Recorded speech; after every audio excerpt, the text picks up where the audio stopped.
ഞാനൊരു റെസിപ്പി പറയാം ഡോക്ടറുടെ.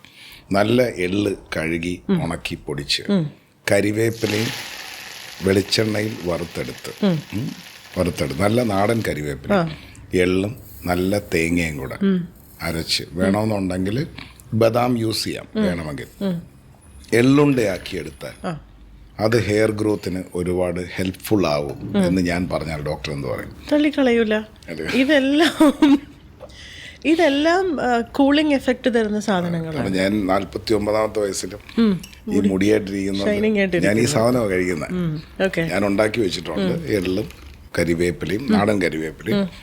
ഞാൻ പിന്നെ അതിനകത്ത് കുറച്ച് ബദാമും കുറച്ച് തേങ്ങാപ്പീരയും കൂടെ ആഡ് ചെയ്ത് എള്ളുണ്ടയാക്കി വെച്ചിട്ടുണ്ട്. ഇത് ഡെയിലി ഒരെണ്ണം കഴിക്കും വിത്ത് black coffee with drop of ghee. ഇതൊരു റെസിപ്പിയാണ് എൻ്റെ. ഞാനിത് ഇപ്പോഴാണ് ഇത് അനൗൺസ് ചെയ്തത്. കാരണം പലർക്കും ഹെയർ ഫോൾ ഉണ്ട്, പലർക്കും ഹെയർ സസ്റ്റൈനബിൾ ആവാറില്ല. നമ്മളൊക്കെ ഒരുപാട് യാത്ര ചെയ്യുന്നത്. ഞാൻ 30 വർഷത്തോളം ഗൾഫിൽ തന്നെ ഉണ്ട്. അപ്പം ഡോക്ടറുടെ ഹെയറും വളരെ ഭംഗിയുണ്ട് കാണാൻ, എടുത്തു പറയേണ്ട കാര്യം.